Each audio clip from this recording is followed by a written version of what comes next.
আসসালামু আলাইকুম রহমতুল্লাহি ওবরাকাত। সম্মানিত দিনী ভাই এবং বোনেরা, প্রফেট সিরিজের ২৪তম পর্বে আপনাদের সবাইকে স্বাগত।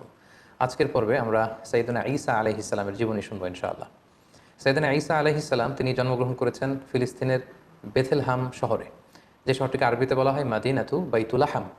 আবার কোনো কোনো ঐতিহাসিক বলেছেন যে তিনি নাজারেত সিটিতে জন্মগ্রহণ করেছেন, যেটাকে আরবিতে বলা হয় মাদিনাতুন নাসেরা। তবে বেথেলহাম শহরের ব্যাপারেই বেশিরভাগ ঐতিহাসিক মতামত পেশ করেছেন। কিন্তু কোরআন আল কারীমে সুনির্ধারিতভাবে ওনার জন্মস্থানের কথা বলা হয়নি, বরং বলা হয়েছে বাইতুল মুকাদ্দাস থেকে একটা রিমোট এরিয়াতে, দূরবর্তী কোনো একটা জায়গায়, যেটা সারাউন্ডেড বাই ডেট ট্রিজ, খেজুর গাছ দ্বারা বেষ্টিত, এরকম কোনো একটি জায়গায় আল্লাহ নবী ঈসা আলাইহিস সালাম জন্মগ্রহণ করেছেন। আমরা ওনাকে চিনি আল্লাহ নবী ঈসা হিসেবে অথবা ঈসা রুহুল্লাহ হিসেবে, কিন্তু খ্রিস্টান সম্প্রদায় তারা ঈসা আলাইহিস সালামকে জেসাস ক্রাইস্ট বলে থাকে, যেটাকে বাংলায় যিশু খ্রিস্ট বলা হয়। কালামুল্লাহ মাজিদে ঈসা আলাইহিস সালামের অনেকগুলো নাম উল্লেখ হয়েছে। কোরআন কখনো কখনো ওনাকে অ্যাড্রেস করেছে আল মাসিহ বলে, কখনো উল্লেখ করেছে ঈসা ইবনু মারিয়াম বলে, কখনো রূহ বলে, এবং মাঝে মাঝে কালিমাতুহু বলে। আল মাসিহ বলা হয়েছে এজন্য কারণ আরবিতে মাসাহা ইয়ামসাহু মানে টাচ করা, মাসেহ করা, মেসেজ করা। ঈসা আলাইহিস সালাম মেসেজ করে দিলে কিছু অবাক ঘটনা ঘটতো, সেগুলো আমরা সামনে শুনবো। আবার কখনো বলা হয়েছে ঈসা ইবনু মারিয়াম, মারিয়ামের সন্তান ঈসা, যেহেতু ওনার পিতা ছিল না। কখনো বলা হয়েছে রূহ মানে স্পিরিট, আল্লাহ তাআলা স্পেশাল স্পিরিট এখানে দিয়েছিলেন। আবার কখনো বলা হয়েছে কালিমাতুহু, আল্লাহর বিশেষ কালিমা। তিনি পৃথিবীতে পিতা ছাড়া জন্মগ্রহণ করেছেন। আমরা জানি যে সাধারণত আমাদের প্রত্যেকের মা আছে, বাবা আছে, বাবা এবং মায়ের মাধ্যমে আমরা পৃথিবীতে এসেছি, কিন্তু তিনি পৃথিবীতে একমাত্র মানব যিনি শুধুমাত্র মায়ের গর্ভ থেকে এসেছেন, পিতার সংস্পর্শ ছাড়া। ওনার পিতা ছিল না, এবং তিনি বনী ইসরায়েলের সর্বশেষ নবী। এবং ওনার প্রতি আল্লাহ তাআলা ইনজিল কিতাব নাজিল করেছেন। আমরা জানি যে প্রসিদ্ধ 4টি আসমানি কিতাব রয়েছে, এর মধ্যে ইনজিল হচ্ছে অন্যতম। তাওরাত, জাবুর, ইনজিল এবং কোরআন। তো ওনার কাছে ইনজিল নাজিল হয়েছে, যেটাকে খ্রিস্টান কমিউনিটি এটাকে বাইবেল বলে বা গসপেল বলে থাকে। এবং তিনি হচ্ছে 5জন উলুল আজমি মিনার রসুল আছে, যারা দৃঢ় প্রত্যয়ী, খুবই দৃঢ় প্রত্যয়ের অধিকারী 5জন নবী। তাদের মধ্যে থেকে তিনি একজন। তারা হচ্ছেন নূহ আলাইহিস সালাম, ইব্রাহিম আলাইহিস সালাম, মুসা আলাইহিস সালাম, এবং এই ঈসা আলাইহিস সালাম, এবং আমাদের প্রিয় নবী মুহাম্মদ রাসূলুল্লাহ সাল্লাল্লাহু আলাইহি ওয়াসাল্লাম। এবং তিনি একমাত্র নবী যিনি এখনও ইন্তেকাল করেননি, তিনি এখনও বেঁচে আছেন। আল্লাহ তাআলা বিশেষ কুদরতে ওনাকে আকাশে তুলে নিয়েছেন। তিনি একটা সময় শেষে, শেষ জামানায়, কিয়ামতের অদ্যাবধি পূর্বে, আগ মুহূর্তে পৃথিবীতে আসবেন। ইমাম মাহাদির নেতৃত্বে তিনি গোটা বিশ্বে সাম্য, শান্তি, ভালোবাসা, ইসলাম এটা প্রতিষ্ঠা করবেন, এবং স্বাভাবিকভাবে অন্যান্য নবীদের মতো তিনি পৃথিবীতে ইন্তেকাল করবেন। তার মায়ের নাম ছিল মারিয়াম, আমরা জেনেছি। এবং আমাদের প্রফেট সিরিজের জাকারিয়া আলাইহিস সালামের পর্বে আমরা মোটামুটি মারিয়াম আলাইহিস সালামের ঘটনার ব্যাপারে আলোচনা করেছিলাম। আল্লাহ তাআলা মারিয়াম আলাইহিস সালামকে গোটা বিশ্বের নারীকুলের মধ্য থেকে স্পেশালি তিনি চুজ করেছেন, তিনি তাকে পিউরিফাই করেছেন, তাকে সিলেক্ট করেছেন। এবং মারিয়াম আলাইহিস সালামের নামে কোরআনে স্বতন্ত্র একটি সূরা এসেছে। আমরা জানি কোরআনে 114টি সূরা, এর মধ্যে একজন নারীর নামে কোরআনে একটি সূরা ডেডিকেট করা হয়েছে, আর সেটা হচ্ছে সূরাত মারিয়াম। সেটা ঈসা আলাইহিস সালামের মায়ের নামে সূরা। কোরআনে আল্লাহ পাক তাকে সিদ্দিকা বলেছেন, সত্যবাদী নারী। এবং তিনি কুমারী হয়েও সন্তান জন্মদান করেছেন। এবং সাইয়েদনা মারিয়াম আলাইহিস সালাম এবং তার সন্তান আল্লাহ নবী ঈসা আলাইহিস সালামকে আল্লাহ তাআলা শয়তানের দুষ্টু খোঁচা থেকে হেফাজত করেছেন। কারণ ঈসা আলাইহিস সালামের নানি হান্না বিনতে ফাখুজ স্পেশালি আল্লাহ তাআলার কাছ থেকে দোয়া করে এটা চেয়ে নিয়েছিলেন। কোনো নিউবর্ন বেবি যখন পৃথিবীতে আসে, শয়তান তাকে খোঁচা দেয়, তখন বাচ্চাটা ওয়া ওয়া করে কেঁদে ওঠে। এটা ঘটেনি শুধু মারিয়াম আলাইহিস সালামের ক্ষেত্রে এবং আল্লাহ নবী ঈসা আলাইহিস সালামের ক্ষেত্রে। সম্মানিত সুধী, আল্লাহ নবী ঈসা আলাইহিস সালামের জন্মটাই একটা মিরাকেল, তার জন্মটাই একটা মুআজিজা। কারণ আমরা পৃথিবীতে বাবা মায়ের মাধ্যমে এই দুনিয়ার বুকে এসেছি, কিন্তু আল্লাহ নবী ঈসা আলাইহিস সালাম পিতা ছাড়া কেবলমাত্র মায়ের মাধ্যমে দুনিয়াতে এসেছেন। কিভাবে তিনি এসেছেন, তার জন্মের ঘটনাটা কেমন ছিল, বিস্তারিতভাবে আল্লাহ তাআলা সূরা মারিয়ামে উল্লেখ করেছেন। আমরা সরাসরি কোরআনে ফিরে যাই, তাহলে আমরা বুঝতে পারবো যে কোরআন আমাদেরকে কি জানাচ্ছে। সূরা মারিয়ামে আল্লাহ তাআলা ইরশাদ করেছেন, ওয়াজকুর ফিল কিতাবি মারইয়ামা ইয ইনতাবাদাত মিন আহলিহা মাকানান শারকিয়্যা। মানে হে নবী, আমাদের রাসূলকে আল্লাহ তাআলা উদ্দেশ্য করে বলছেন, হে নবী, আপনি এই কোরআনে মারিয়ামের কথা উল্লেখ করুন, যে পূর্ব দিকে, তার ফ্যামিলি থেকে পূর্ব দিকে কোনো একটা জায়গায় গিয়েছিল। ফাত্তাখাযাত মিন দুনিহিম হিজাবান, সে হয়তো গোসলের কাজে বা ব্যক্তিগত কোনো কাজে হেজাব দিয়ে চারদিকে পর্দা টাঙিয়ে কোনো একটা কাজ করছিল। ফাআরসালনা ইলাইহা রূহানা, ঠিক ওই মুহূর্তে আমি জিবরাইল আলাইহিস সালামকে পাঠালাম। নির্জন একটা এলাকা, তিনি একাকী কাজ করছিলেন। হঠাৎ আল্লাহ তাআলা তার ফেরেশতা জিবরাইল আলাইহিস সালামকে পাঠালেন। ফাতামাসসালা লাহা বাশারান সাবিয়্যা, এবং জিবরাইল আলাইহিস সালাম মানুষের আকৃতিতে তার সামনে যে উপস্থিত হলো। মারিয়াম আলাইহিস সালাম দেখে ভয় পেয়ে গেলেন। ক্বালা, তিনি বললেন, ইন্নী আউযু বির-রাহমানি মিনকা ইন কুনতা তাকিয়্যা, অর্থাৎ আমি তোমার ব্যাপারে আল্লাহর কাছে পানাহা চাই, যদি তুমি আল্লাহকে ভয় করো। সাবধান, তুমি আমার সামনে এসো না, তুমি পুরুষ মানুষ, তুমি এখানে কি করছো, এখানে কেন এসেছো? কলা সাইয়েদনা জিবরাইল ইসলাম বললেন, ইন্নামা আনা রাসূল রাব্বিকি লিআহাবা লাকি গুলামান যাকিয়া। অর্থাৎ মারিয়াম, ভয় নেই, আমি সাধারণ মানুষ নই, আমি আল্লাহর ফেরেশতা, আল্লাহর পাঠানো অ্যাঞ্জেল, ফেরেশতা। আমি এসেছি তোমাকে একটা গুলামান যাকিয়া, পবিত্র সন্তান গিফট করবার জন্য। এ কথা শুনে তো মারিয়াম আলাইহিস সালাম আতকে উঠলেন। তিনি বললেন, ক্বালাত আন্না ইয়াকুনু লি গুলাম, আমার কি করে সন্তান হবে? ওয়ালাম ইয়ামসাসনি বাশার, কোনো মানুষ তো আমাকে, কোনো পুরুষ তো আমাকে স্পর্শ করেনি। সন্তান হতে হলে তো আগে বিয়ে করতে হবে, নারী পুরুষের দৈহিক মিলন হতে হবে, পৃথিবীর যেই ন্যাচারাল সিস্টেম, এবং সেই পদ্ধতিতে একটা সার্টেন পিরিয়ড শেষে আমার হয়তো সন্তান হবে। তো আমি তো বিয়েই করিনি, আমি তো কুমারী, এবং কোনো পুরুষ আমাকে কখনো স্পর্শ করেনি। আর ওয়ালাম আকু বাগিয়া, আমি তো ব্যভিচারিণীও নই, আমি তো এমন নষ্টা ভ্রষ্টা নারী নই যে আমি পরপুরুষের সাথে কোনো ধরনের ব্যভিচারে লিপ্ত হয়েছে কিংবা অপকর্ম করেছি, ফলে তার মাধ্যমে আমার সন্তান, আমার গর্ভে সন্তান আসবে, এটা তো সম্ভব নয়। কিভাবে হবে? কলা জিবরাইল ইসলাম বললেন, কাযালিকি, এমনিই হবে। কলা রব্বুকি হুয়া আলাইয়া হাইয়ান, তোমার রব আমাকে এই বলে পাঠিয়ে দিয়েছে যেটা আমার পক্ষে সম্ভব, আমি আল্লাহ তাআলা চাইলেই এই মিরাকেল ঘটাতে পারি। বলি নাজা আলাহু আয়াতান লিন্নাস, আল্লাহ তাআলা বলেন যে এটা আমি করতে চাই যাতে করে তার সন্তানকে গোটা বিশ্বের জন্য আমি একটা নিদর্শন করে রাখতে পারি। ও রাহমাতাম মিন্না, আমার পক্ষ থেকে রহমত স্বরূপ। ওয়া কানা আমরাম মাকদিয়া, আর মারিয়াম তুমি বিচলিত হয়ে লাভ নেই, এটা ডিসাইডেড, আল্লাহ তাআলার সিদ্ধান্ত হয়ে গিয়েছে। আমরাম মাকদিয়া, জাস্ট এখন এটা প্লে হবে, আল্লাহ তাআলা ডিসাইড করেছেন এমনটা ঘটাবেন এবং এমনটা ঘটবে। ফাহামালাতহু ফান্তাবাদাত বিহি মাকানান কসিয়া, এবং মুহূর্তের মধ্যেই সাইয়েদনা মারিয়াম আলাইহিস সালাম তিনি প্রেগনেন্ট হয়ে গেলেন। মুহসিন ইকরাম বলেছেন যে জিবরাইল আলাইহিস সালাম একটা ফু দিলেন, সেটা মারিয়াম আলাইহিস সালামের জামার পকেটের ভেতর দিয়ে মারিয়াম আলাইহিস সালামের গর্ভের ভেতরে টাচ করলো, এবং এটা ছিল একটা special spirit, breathed into it, আল্লাহ তাআলা স্পেশাল একটা রুহের ফুৎকার দিয়েছেন, এবং সেই রুহের ফুৎকার যখন মারিয়াম আলাইহিস সালামের গর্ভে চলে গেল, তিনি প্রেগনেন্ট হয়ে গেলেন। সুবহানাল্লাহি বিহামদি। ফান্তাবাদাত বিহি মাকানান কসিয়া, তিনি লজ্জায় এলাকার কোনো লোকের সামনে যাতে না পড়ে যান, তিনি দূরবর্তী একটা স্থানে গেলেন, এবং সেই স্থানটাই বর্তমানে বেথলহাম সিটি নামে পরিচিত, আরবিতে যেটাকে বলা হয় মাদিনাতু বাইতুল লাহাম, কারণ তিনি লজ্জা অনুভব করছিলেন। এবং ঈসা আলাইহিস সালামের জন্মটা যেহেতু মিরাকেল, ওনার এই প্রেগনেন্সি পিরিয়ডটাও মিরাকেল। সাধারণত বেবি যখন কেউ কনসিভ করে কোনো নারী, তার 9 মাস 10 মাস একটা সময়, সার্টেন পিরিয়ড অফ টাইম তাকে এই প্রেগনেন্সি পিরিয়ডকে পার করতে, তখন তার বেবি ডেলিভারি হয়। কিন্তু যেহেতু এটা ছিল আল্লাহর মিরাকেল, মুহূর্তেই তিনি গর্ভবতী হয়েছেন। একজন 9 মাসের পরিপূর্ণ প্রেগনেন্ট পিরিয়ডকে পার করেছে একজন নারীর দেহাবয়ব যেমন, দেখতে যেমন, দূর থেকে দেখলেই বোঝা যায় যে তিনি গর্ভধারিণী। মারিয়াম আলাইহিস সালামের অবস্থাটা মুহূর্তের মধ্যে আল্লাহ তাআলার এই মিরাকেলে, এই মুআজিজার মাধ্যমে এরকম হয়ে গেল। তিনি আতঙ্কিত হলেন, তিনি ভয় পেলেন, অন্য কারো সামনে যাতে তিনি পরে লজ্জিত হতে না হয়, তিনি এলাকা ছেড়ে মাকানান কসিয়া, সেই বেথলহাম সিটিতে চলে গেলেন, এবং সেখানে খেজুর বেষ্টিত একটা এলাকা ছিল। ফাজাআহাল মাখাদু ইলা জিযআইন নাখলা, তো ওনার পেইন আসলো, প্রচণ্ড ব্যথা, সন্তান জন্মদানের যে পেইন হয়, এটা তাকে একটা খেজুর গাছের গোড়ায় নিয়ে আসলো, তিনি সহ্য করতে না পেরে সেখানে বসলেন। ক্বালাত ইয়া লাইতানি মিত্তু ক্বাবলা হাযা, এবং নিজেই নিজের সাথে কথা বলতে লাগলেন যে হায় রে, আজকের এই সিচুয়েশন ফেস করার আগে আমি যদি মারা যেতে পারতাম কতই না ভালো হতো, আমি যদি মরে যেতে পারতাম। ওয়া কুনতু নাসিয়াম মানসিয়া, অথবা আমি যদি মানুষ থেকে বিস্মৃত হয়ে যেতে পারতাম, অর্থাৎ মারিয়াম নামে একজন লোক ছিল পৃথিবীতে, এটা যদি সবাই ভুলে যেত তাহলে কতই না ভালো হতো, তাহলে তো আমি লজ্জিত হওয়া লাগতো না। ফানাদাহা মিন তাহতিহা আল্লা তাহজানি, অর্থাৎ বোঝা গেল যে এরকম পরিস্থিতির মধ্য দিয়ে তিনি গর্ভপাত করলেন, ডেলিভারি হলো, আল্লাহর মিরাকেল মুআজিজা ঈসা আলাইহিস সালাম পৃথিবীতে আসলেন। মুহূর্তেই ফানাদাহা মিন তাহতিহা, তার নিচ থেকে একটা আওয়াজ আসলো যে আল্লাহ তাহজানি, হে মারিয়াম তুমি চিন্তিত হয়েও না, কদ জাআলা রাব্বুকি তাহতাকি সারিয়া, এই তো দেখো তোমার পায়ের নিচ দিয়ে একটা স্রোতস্বিনী ঝর্ণাধারা প্রবাহিত হচ্ছে, সুবহানাল্লাহ। এবং আল্লাহ বললেন ওয়া হুজ্জি ইলাইকি বিজিযআইন নাখলাতি তুসাকিতু আলাইকি রুতাবান জানিয়া, হে মারিয়াম তুমি খেজুরের ডালা ধরে টান দাও, তাহলে দেখবে যে উপর থেকে খেজুর গাছ থেকে টসটসে সুমিষ্ট পরিপক্ক পাকা খেজুর নিচে পড়বে, এবং ওই খেজুর তুমি খাও। ফাকুলি ওয়াশরাবি, তুমি খাও পান করো, ওয়াকর্রি আইনা, আর এই তোমার নবজাতক সন্তানের দিকে তাকিয়ে তোমার চোখ জুড়াও, দেখো কত ফুটফুটে চমৎকার সন্তান আমি তোমাকে দিয়েছি।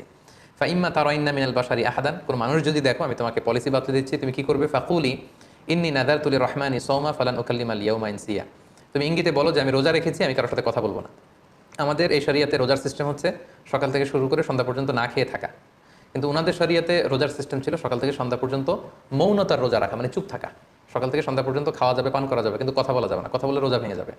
তো মারিয়াম তুমি ইঙ্গিতে বলো যে তুমি রোজা রেখেছো। ফাআতাত বিহি কওমাহা তাহমিলু, অবশেষে মারিয়াম আলাইহিস সালাম কী করবেন তিনি বুঝে উঠতে পারছিলেন না। অবশেষে তিনি শিশু সন্তান ঈসা আলাইহিস সালামকে কোলে নিয়ে এলাকার লোকদের কাছে আসলেন। ক্বালু ইয়া মারিয়াম, সবাই বলল হে মারিয়াম, লাকাদ জিইতি শাইআন ফারিয়া, এ কি অঘটন তুমি ঘটালে, এটা কি করলে তুমি? তুমি সন্তান পেলে কোত্থেকে? তোমার তো বিয়ে হয়নি, কোত্থেকে তুমি বেবি পেলে? ইয়া উখতা হারুন মা কানা আবুকি ইমরাআ সাউইন ওয়া মা কানাত উম্মুকি বাগিয়া, তোমার বাবা তো ভালো লোক ছিল, তোমার মাও তো ব্যভিচারিণী ছিল না, তুমি এই কাজ কেমন করে করলে? মারিয়াম, তোমার মা ছোটবেলা তোমাকে বাইতুল মুকদ্দাসে রেখেছে, আমরা ভেবেছি তুমি কত ভালো মেয়ে হবে, বাইতুল মুকদ্দাসের তুমি সেবা করো, তোমাকে ভালো মেয়ে মনে করেছিলাম, তুমি কি করে এমন কাজটা করলে? ফাআশারাত ইলাই, মারিয়াম আলাইহিস সালাম এলাকার লোকদের এই প্রশ্নবাণে যখন তাকে জর্জরিত করা হচ্ছিল তিনি কোনো কথা বললেন না, তিনি শিশু সন্তানের দিকে ইঙ্গিত করলেন, ফাআশারাত ইলাই, অর্থাৎ আমি কিছু বলতে পারবো না, এই ছেলের দিকে তাকাও, ছেলেকে বলো, ফাআশারাত ইলাই, ঈসা আলাইহিস সালামের দিকে ইঙ্গিত করলেন, নোটিস করলেন। কলু, তারা রেগে গিয়ে বললো, কাইফা নুকাল্লিমু মান কানা ফিল মাহদি সাবিয়া, হে মারিয়াম তুমি কি আমাদের সাথে ঠাট্টা করছো? এই দোলনায় থাকা বা তোমার কোলে থাকা শিশুর সাথে আমরা কীভাবে কথা বলবো? কেন তুমি এই কাজ করলে? ঠিক ওই মুহূর্তে একটা যুগান্তকারী ভাষণ দিয়েছিলেন সাইয়েদনা ঈসা আলাইহিস সালাম, মায়ের পবিত্রতা বর্ণনা করেছিলেন, নিজের পরিচয় পেশ করেছিলেন। ছোট্ট দুধের শিশু মায়ের কোল থেকে আঙ্গুল তুলে বললেন, ইন্নী আব্দুল্লাহ আতানিয়াল কিতাব ওয়া জাআলানি নাবিয়্যা। সবাইকে অবাক করে দিয়ে এই দুধের শিশু কথা বলতে আরম্ভ করলো, তিনি বললেন যে আমি আল্লাহর গোলাম। আতানিয়াল কিতাব ওয়া জাআলানি নাবিয়্যা, আল্লাহ তাআলা আমাকে কিতাব দিয়েছেন, তিনি আমাকে নবী বানিয়েছেন। ওয়া জাআলানি মুবারাকান আইনামা কুনতু ওয়া আওসানি বিসসালাতি ওয়াজ যাকাতি মা দুমতু হাইয়্যা, তিনি আমাকে বরকতময় করেছেন, আল্লাহ তাআলা আমাকে সালাতের আদেশ দিয়েছেন, আল্লাহ তাআলা আমাকে যাকাতের আদেশ দিয়েছেন। ও বাররাম বিওয়ালিদাতি, আমার মায়ের প্রতি অনুগত বানিয়েছেন। ওয়ালাম ইয়াজআলনি জাব্বারান শাকিয়্যা, আল্লাহ আমাকে হতভাগা বানাননি। ওয়াসসালামু আলাইয়া ইয়াউমা উলিদতু ওয়া ইয়াউমা আমুতু ওয়া ইয়াউমা উবআসু হাইয়্যা, আমার জন্মের দিন, আমার মৃত্যুর দিন, আবার কিয়ামতের দিন আমি যখন আবার পুনরুত্থিত হব সেদিন পর্যন্ত আমার প্রতি সালাম। এভাবে সবিস্তরে আল্লাহ তাআলা সূরাত মারিয়ামে সাইয়েদনা ঈসা আলাইহিস সালামের জন্মের যে স্টোরিটা এটা তিনি উল্লেখ করেছেন। এবং মারিয়াম আলাইহিস সালামের সামনে দাঁড়ানো, এতক্ষণ তার সাথে তর্ক বিতর্কে লিপ্ত বানি ইসরায়েলের সমস্ত পাদ্রীরা, সমস্ত লোকেরা তারা অবাক হয়ে গেল। গোটা বিশ্বে এমন তো কখনো ঘটেনি যে মায়ের কোলে থাকা ছোট্ট দুধের শিশু কিছুক্ষণ আগে যে ছেলে জন্মগ্রহণ করেছে সে কীভাবে প্রাপ্তবয়স্ক লোকদের মতো কথা বলে। এবং সাইয়েদনা ঈসা আলাইহিস সালাম সেদিন নিজের পরিচয় দিয়েছিলেন, তার মা যে ব্যভিচারিণী নন সেটাও তিনি প্রমাণ করেছিলেন। সম্মানিত সুধী, ঠিক এভাবে আল্লাহ তাআলা ঈসা আলাইহিস সালামের জন্মের বৃত্তান্ত সূরা মারিয়ামে উল্লেখ করেছেন। এবং ঈসা আলাইহিস সালামের এই অলৌকিক জন্মের কারণে পুরো খ্রিস্ট সমাজ কিন্তু তাকে আল্লাহ সন্তান বলে অভিহিত করে। নাউজুবিল্লাহ, তারা বলে যে Jesus Christ is the son of god, যে যীশু খ্রিস্ট সে হচ্ছে আল্লাহ তাআলার সন্তান। এবং এই কথাটার প্রতিবাদ করে দ্ব্যর্থহীন ভাষায় আল্লাহ তাআলা সূরা আল ইমরানে তিনি বলছেন যে ইন্না মাসালা ঈসা ইনদাল্লাহি কামাসালি আদম খলাকাহু মিন তুরাব সুম্মা ক্বালা লাহু কুন ফায়াকুন, অর্থাৎ খ্রিস্ট সমাজের কি হলো, তারা কেন ঈসা আলাইহিস সালামকে ঈসাকে আমার সন্তান বলে? তার অলৌকিক জন্মের কারণে তারা কেন তাকে আমার সন্তান বানায়? আল্লাহ তাআলা এখানে প্রশ্ন ছুড়ে দিলেন যে ঈসার জন্ম বা ঈসার দৃষ্টান্ত তো আল্লাহ তাআলার কাছে আদম আলাইহিস সালামের মতো। অর্থাৎ কেমন যেন আল্লাহ তাআলা বুঝাতে চাইলেন যে ঈসাকে যদি আমার সন্তান বলো তাহলে আদমকে বলো না কেন? আদমের ব্যাপারটা তো আরও আশ্চর্যজনক।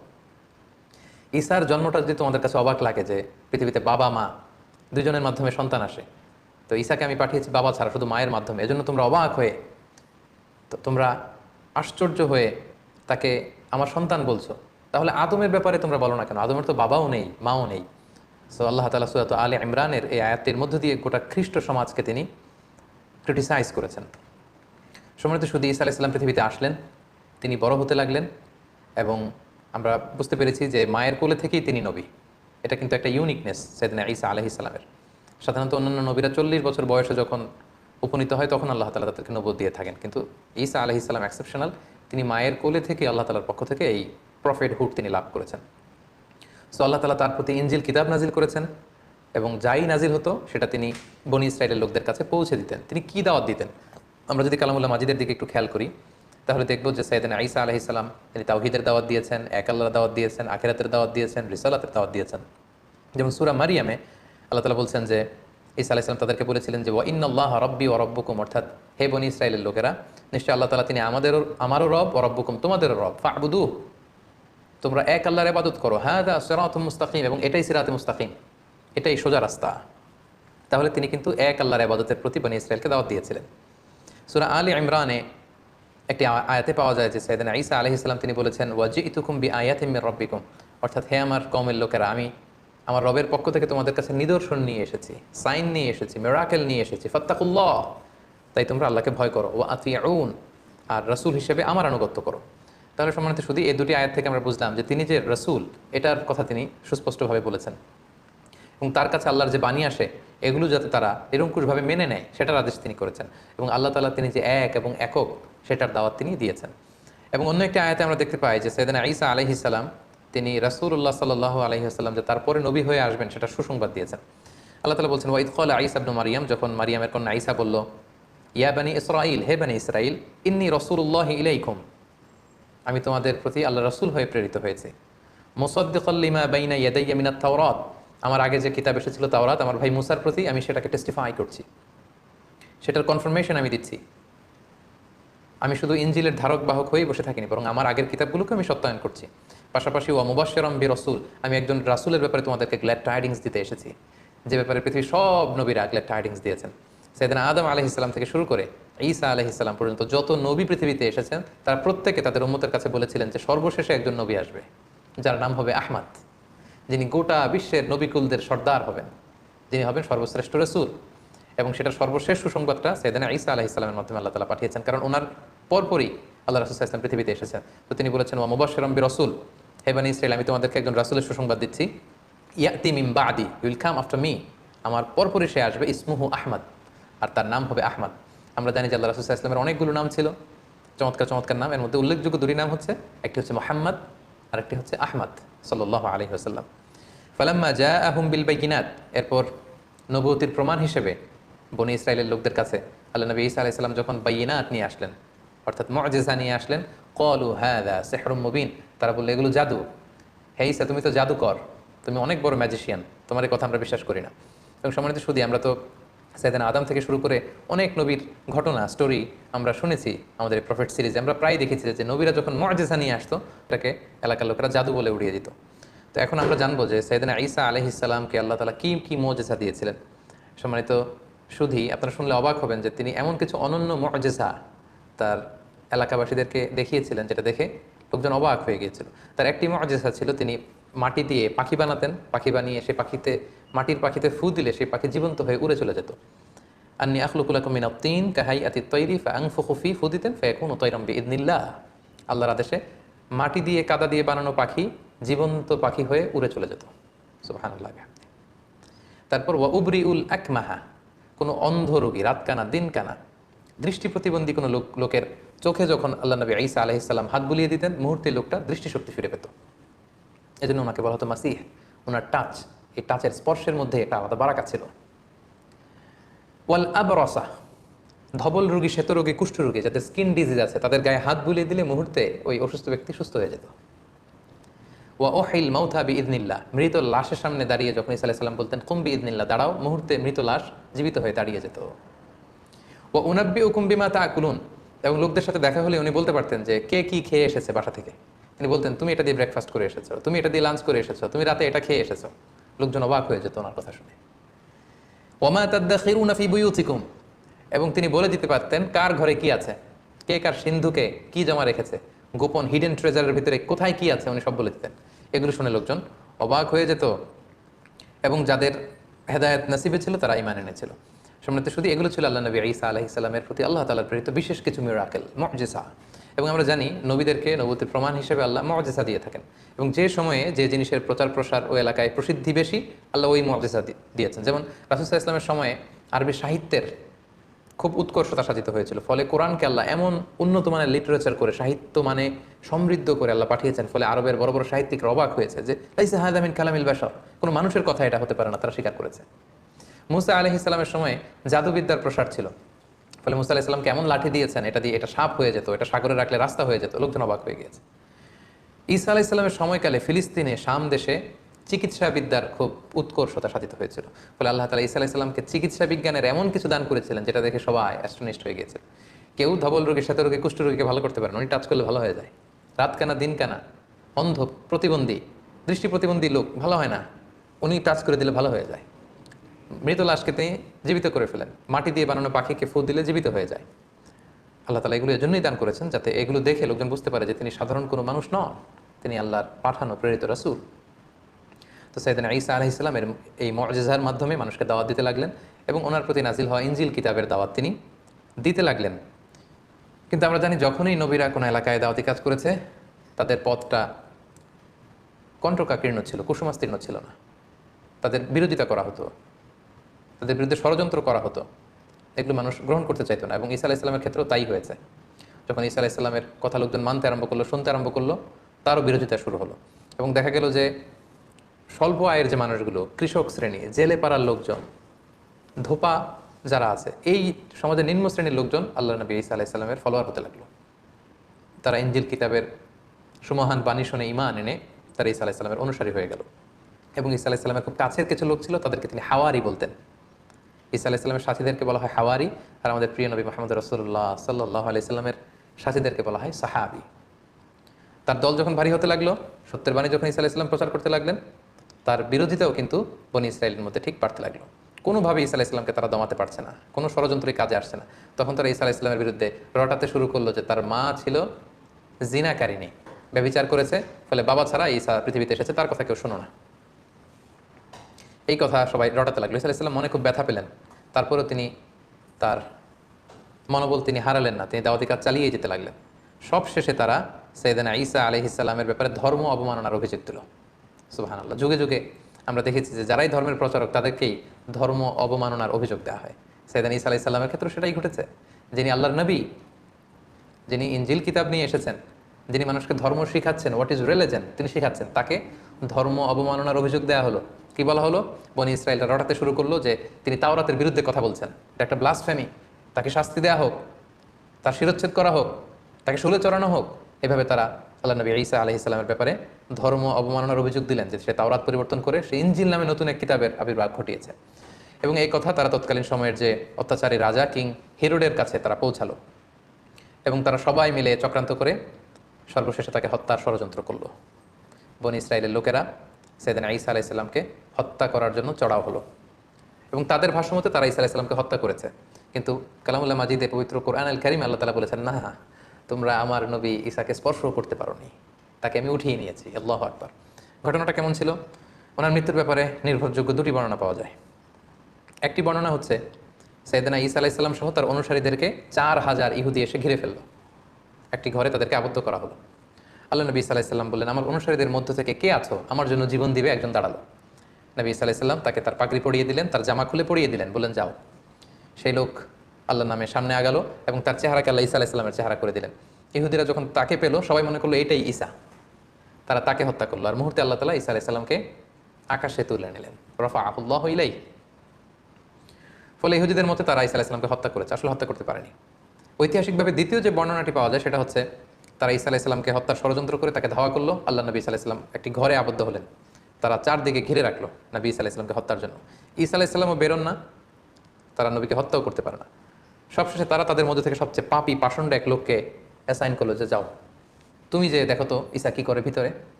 তাদের এই লোককে তারা ভেতরে পাঠালো, এই ঘরের ভেতরে দেয়াল টপকিয়ে। মুহূর্তের মধ্যে আল্লাহ তাআলা ঈসা আলাইহিস সালামকে আকাশে তুলে নিলেন এবং তাদের লোকটাকে ঈসা আলাইহিস সালামের চেহারায় রূপান্তরিত করে দিলেন, তার ফেসটাকে আল্লাহ তাআলা ঈসার চেহারা বানিয়ে দিলেন, ঈসা আলাইহিস সালামকে আকাশে তুলে নিলেন। এখন দীর্ঘ সময় হয়ে যায়, তাদের লোকটাও ফিরে না। তারা ভাবলো ঘটনা কি হয়েছে আমাদের পাঠানো লোকটার, দেখি তো ভিতরে ঢুকেই দেখেই তো ঈসা দাঁড়িয়ে আছে। আসলে এটা কিন্তু ঈসা ছিল না, এটা ছিল তাদের পাঠানো, তাদের প্রেরিত সেই লোক। তারা ওই লোকটাকেই হত্যা করলো। ঈসা আলাইহিস সালাম মনে করে একেই শুলে চড়ালো, একেই হত্যা করলো। কিন্তু হত্যার পরে তাদের মধ্যে কয়েক দল হয়ে গেল, কেউ বললো এটা ঈসা, কেউ বলে ঈসা না। কারণ তার আল্লাহ তাআলা শুধু তাদের পাঠানো লোকটার চেহারাটাকে ঈসা আলাইহিস সালামের মতো করেছিল, কিন্তু ওই লোকটার জামা কাপড় হাত দেহের অন্যান্য অঙ্গ প্রত্যঙ্গ কিন্তু ওই লোকের মতোই ছিল। ফলে তারা শঙ্কায় পড়ে একটা সংশয়ে পড়ে গেল যে আসলেই কি আমরা হত্যা করেছি। এ ব্যাপারে আল্লাহ তাআলা খুব সুস্পষ্ট সূরাতুন নিসার ভেতরে উল্লেখ করেছেন যে ওয়াকাউলিহিম, ইহুদিরা বলে থাকে ইন্না কাতালনাল মাসীহ ঈসা ইবনে মারইয়াম, আমরা মারিয়ামের সন্তান ঈসাকে হত্যা করেছি, এটা তারা ক্লেইম করে থাকে। কিন্তু আল্লাহ বলেন ওয়ামা কাতালু, তারা আমার নবী ঈসাকে হত্যা করতে পারেনি। ওয়ামা সলাবু, তাকে শুলেও চড়াতে পারেনি। ওয়ালাকিন শুব্বিহা লাহুম, এই পুরো বিষয়টাই তাদের কাছে অস্পষ্ট আমি করে দিয়েছি। আমি আল্লাহ এমন এক মেকানিজম এখানে ঘটিয়ে দিয়েছে, এমন ঘটনা ঘটিয়ে দিয়েছে যার ফলে পুরো ইহুদি সমাজ তারা এখানে সন্দেহে পড়ে গিয়েছে। আল্লাহ বলেন ওয়ামা কাতালুহু ইয়াকিনা, তারা আমার নবী নিশ্চিতভাবে ঈসাকে হত্যা করতে পারেনি। বাল রাফাআহুল্লাহু ইলাইহি, আল্লাহ তাআলা বলেন যে আমি আমার নিজের কাছে আমার নবী ঈসাকে উঠিয়ে নিয়েছি। সম্মানিত শুধু এই হচ্ছে ঈসা আলাইহিস সালামের এই পৃথিবীতে ওনার জীবদ্দশায় সর্বশেষ ঘটনা। কোরআন আমাদেরকে এটা কনফার্ম করেছে যে ইহুদিরা তাকে হত্যাও করতে পারেনি, ক্রুশেও চড়াতে পারেনি, বরং আল্লাহ তাআলা ঈসা আলাইহিস সালামকে উঠিয়ে নিয়েছেন। এবং প্রিয় নবী মুহাম্মদ রাসূলুল্লাহ সাল্লাল্লাহু আলাইহি সাল্লাম আমাদেরকে জানিয়েছেন যে ঈসা আলাইহিস সালাম তিনি ইন্তেকাল করেননি, তিনি একমাত্র নবী যিনি জীবিত আছেন, তিনি আকাশে আছেন এবং শেষ জামানায় তিনি পৃথিবীতে আবার নেমে আসবেন। সহিহ মুসলিমের একটা বর্ণনায় জানা যায় আল্লাহর হাবিব সাল্লাল্লাহু আলাইহি ওয়াসাল্লাম বলেন যে অবশ্যই কিয়ামতের আগে এমন একটা সময় আসবে যখন ঈসা আলাইহিস সালাম আসবেন কিভাবে হাকামান মুকসিতা, তিনি ন্যায়পরায়ণ শাসক হয়ে আবির্ভূত হবেন। ফায়াকসুরুস সলিব, তিনি যত ক্রুশ, ইংরেজিতে যেটাকে ক্রস বলে, খ্রিস্টানদের একটা রিলিজিয়াস আইকনিক ব্যাপার, এই যত ক্রুশ আছে এই ক্রুশকে তিনি ভেঙে ফেলবেন। ওয়াকুতুল খিনজির, তিনি শুকর হত্যা করবেন। ওয়াদাউল জিজিয়া, জিজিয়া ট্যাক্সের সিস্টেম তিনি উঠাবেন। ওয়াফিদুল মাল, গোটা বিশ্বে সম্পদের তারল্য ছড়িয়ে পড়বে। গোটা বিশ্বে তিনি সাম্য, শান্তি, ভ্রাতৃত্ব, ইসলামকে তিনি প্রতিষ্ঠা করবেন। এবং সহিহ মুসলিমের আরেকটি বর্ণনায় নওয়াস ইবনে সামআনের রাদিয়াল্লাহু তাআলা আনহুর বর্ণিত হাদিস, যেখানে রাসূলুল্লাহ সাল্লাল্লাহু আলাইহি ওয়াসাল্লাম দাজ্জালকে নিয়ে বিস্তার আলোচনা করেছেন, সেখানে তিনি বলেছেন যে এই দাজ্জাল যখন পৃথিবীতে ফিতনা ছড়াবে ঠিক তখনই আল্লাহ নবী ঈসা আলাইহিস সালাম এই পৃথিবীতে আগমন করবেন। কোথায়? দামেস্কের, সিরিয়ার রাজধানী দামেস্কের একটা মসজিদে তিনি আসবেন। আমরা জানি যে দামেস্ক শহর এখনও আছে, ইংরেজিতে ড্যামাস্কাস বলে।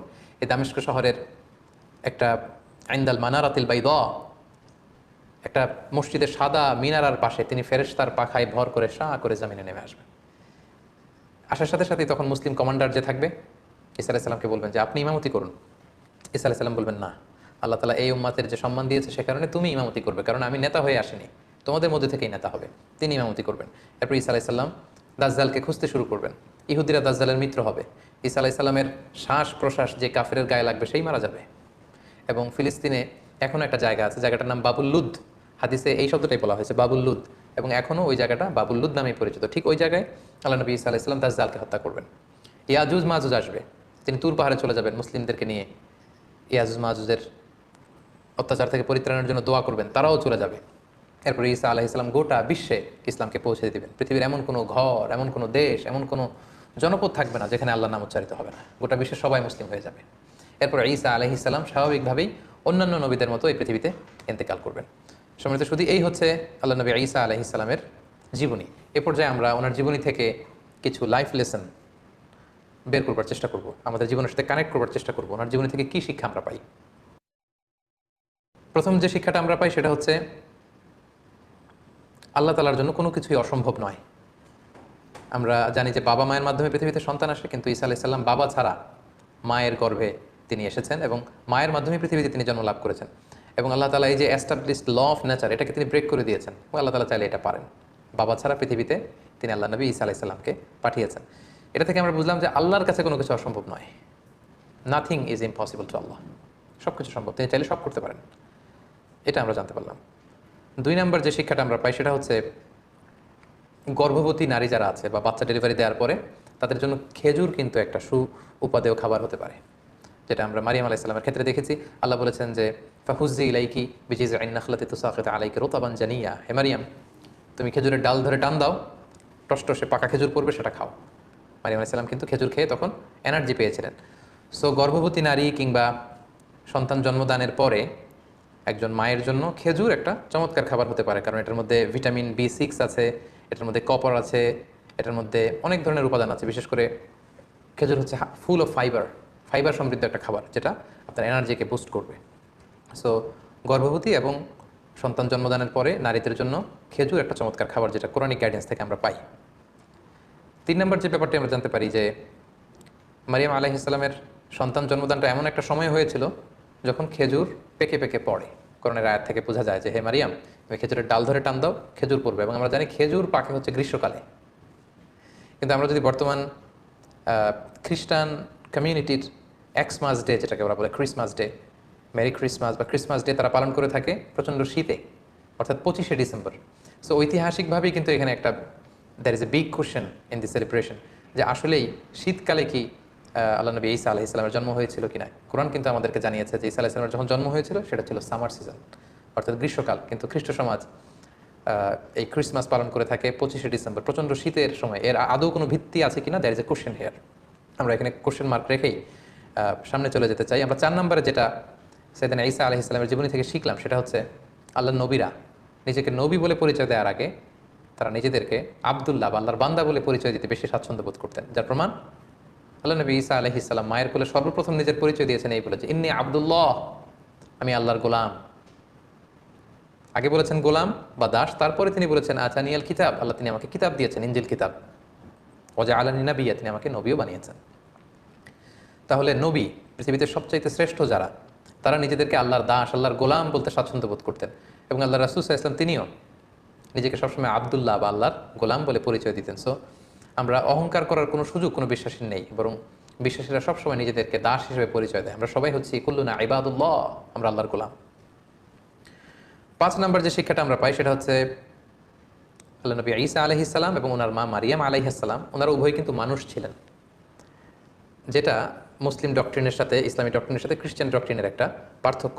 খ্রিস্টান কমিউনিটি তারা এই দুজনকে, ঈসা আলাইহিসসালামকে বলে যে ঈসা আলাইহিসসালাম ছিল হচ্ছে আল্লাহর সন্তান, আর মারিয়াম আলাইহিসসালামকে তারা ম্যারি বলে।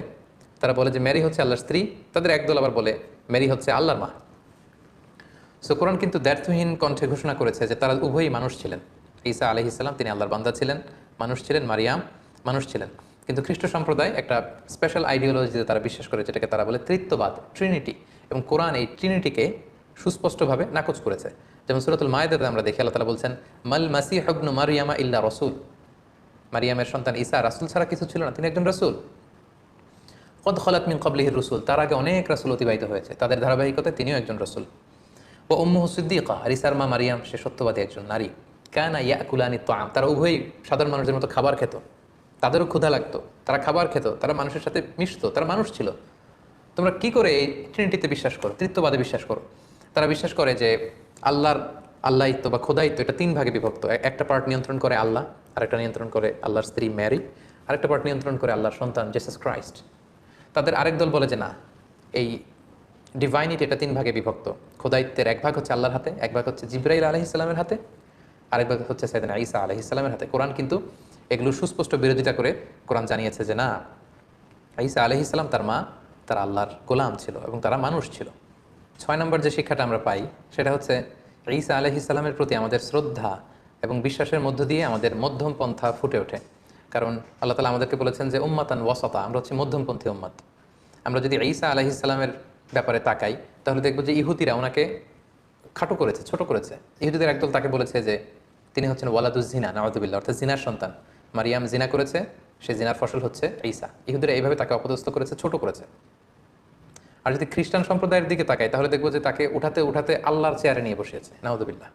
মানে দুই দলই হচ্ছে মার্জিনালাইজ করেছে। ইহুদিরা তাকে খাটো করে বলেছে তিনি জারদ সন্তান, নাউযুবিল্লাহ।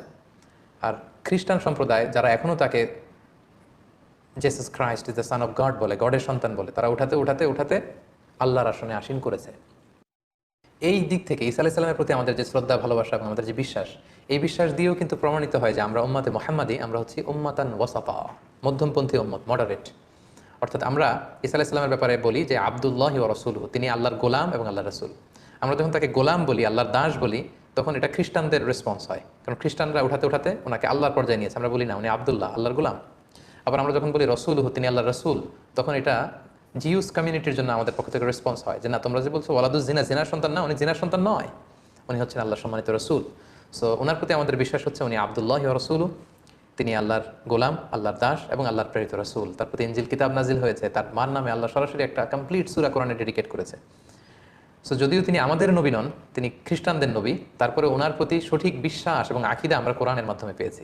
তিনি হচ্ছেন আব্দুল্লাহি ওয়া রাসূলু।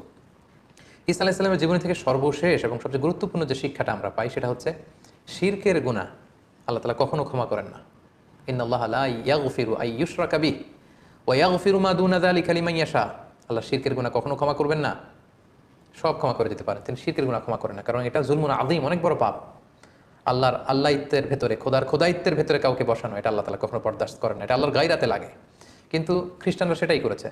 ওয়াকালাতিন নাসারা, কোরআন বলছে ওয়াকালাতিন নাসারা, নাসারারা বলে মানে খ্রিস্টানরা বলে আল মাসীহ ইবনুল্লাহ, ঈসা মাসীহ উনি নাকি আল্লাহর সন্তান, নাউযুবিল্লাহ। এবং আল্লাহ বলেন লাকাদ কাফারাল্লাযীনা ক্বালু, তারা সুস্পষ্ট কুফরি করেছে যারা বলে ইন্নাল্লাহা সালিসু সালাসা, আল্লাহ তিনের একজন, মানে ট্রিনিটি বা তৃত্ববাদে যারা বিশ্বাস করে তারা কুফরি করেছে। এবং তাদের জন্য কঠিন আযাব, তারা যদি এ থেকে নিবৃত্ত না হয় কঠিন শাস্তি তাদেরকে পেয়ে বসবে। এবং সবচেয়ে মজার ব্যাপার হচ্ছে যে ঈসা আলাইহিস সালামকে কিন্তু আল্লাহ তাআলা কিয়ামতের দিন কঠিন ইন্টারোগেশন করবেন, কঠিন জিজ্ঞাসার মুখোমুখি হবেন তিনি কিন্তু এর দায়ভার নেবেন না। এবং তিনি তার উম্মাদকে কখনো বলেনও নি যে আমি আল্লাহর সন্তান, তারা নিজেরা এটা বানিয়েছে। বাবা ছাড়া পৃথিবীতে এসেছেন, অবাক তার জন্মের ঘটনা, ফলে তিনি আল্লাহর সন্তান। এটা খ্রিস্টানদের ফেব্রিকেশন, খ্রিস্টানদের বানানো। তিনি কিন্তু তাওহীদের দাওয়াত দিয়েছেন, তারপরেও আল্লাহ তাআলা ওনাকে ছাড়বেন না, ওনাকে জিজ্ঞাসাবাদ করবেন, কঠিন জিজ্ঞাসাবাদের মুখোমুখি তিনি কিয়ামতের ময়দানে হবেন। এবং সেটা আল্লাহ কোরআনে এভাবে বলেছেন যে ওয়াইদ ক্বালাল্লাহু ইয়া ঈসা ইবনে মারইয়াম, সেদিন আল্লাহ ঈসা আলাইহিস সালামকে বলবেন যে আনতা কুলতা, হে ঈসা তুমি কি বলেছিলে যে লিন্নাসি, মানুষকে ইত্তাখিযুনি, যে হে মানুষেরা আমি ঈসাকে পূজা করো, ওয়া উম্মি এবং আমার মাকে পূজা করো, ইলাহাইনি আমাদেরকে তোমরা ইলাহ মানো মিন দুনিল্লাহ, আল্লাহকে ব্যতি রেখে। হে ঈসা তুমি কি এই কথা কখনো বলেছিলে? সম্মানিত শুধু আমরা জানি যে ঈসা আলাইহিস সালাম বলেননি, এবং ঈসা আলাইহিস সালাম যে বলেননি এটা আল্লাহও জান। তারপরেও এটা এমন একটা ইস্যু, আল্লাহ তাআলা নিজেও এটা বরদাস্ত করবেন না। আল্লাহ ঈসা আলাইহিস সালামকে ইন্টারোগেট করে তার মুখ দিয়ে বারবার এটা বের করে কিয়ামতের গোটা ময়দানে যখন খ্রিস্ট সম্প্রদায় থার থার করে কাঁপবে, আল্লাহ তাআলা এই জবাবদিহি সবার সামনে দেখাবেন। এই প্রশ্ন যখন আল্লাহ তাআলা ছুড়ে দেবেন, ঈসা আলাইহিস সালাম বলবেন, ক্বালা সুবহানাকা আল্লাহ, আপনি অতি মহান পবিত্র। মা ইয়াকুনু লি আন আকুলা মা লাইসা লি বিহাক, যেটা বলার কোনো অধিকার আমার নেই সেটা আমি কি করে বলি আল্লাহ, আমি কেন এমনটি বলবো? ইন কুনতু কুলতু, আর যদি আমি এমনটি বলেই থাকতাম দুনিয়াতে, ফাকাদ আলিমতা, তাহলে আপনি তো সেটা জানতেন। তা'লামু মা ফি নাফসি, আল্লাহ আমার অন্তরে কি আছে আপনি জানেন। ওয়ালা আ'লামু মা ফি নাফসিক, আপনার অন্তরে কি আছে আমরা জানি না। ইন্নাকা আনতা আল্লামুল গুয়ুব, আপনি অদৃশ্যের খবর রাখেন। হে আল্লাহ, মা কুলতু লাহুম ইল্লা মা আমারতানি, আপনি আমাকে যা আদেশ করেছিলেন আমি তো পৃথিবীতে কেবল তাই বলেছি। আমি তো বার্তাবাহকের কাজ করেছি, বাণীবাহকের কাজ। ইনজিল কিতাবে আপনি যা বলেছেন আমি তাই পৌঁছে দিয়েছি। আর সেটা কি? সেটা ছিল আমি বলেছি আনি আবুদুল্লাহ, তোমরা আল্লাহর ইবাদত করো। রব্বি, আল্লাহ হচ্ছেন আমার রব। ঈসা আলাইহিস সালাম কিন্তু বলেননি যে আমি আল্লাহর সন্তান, তিনি বলেছেন রব্বি, তিনি আমার রব। ওয়া রব্বাকুম, আল্লাহ তাআলা আমার যেমনি রব তোমাদেরও রব। ওয়া কুনতু আলাইহিম শাহীদাম মা দুমতু ফীহিম, হে আল্লাহ আমি এই কথার উপরই ছিলাম পৃথিবীতে যতদিন বেঁচে ছিলাম, আমি তো এটাই বলেছি। ফালাম্মা তাওয়াফাইতানি, আর যখন আপনি আমাকে মৃত্যু দিলেন, কুনতা আনতার রাকিবা আলাইহিম, এরপরে কি হয়েছে আল্লাহ আমি সেটা জানি না।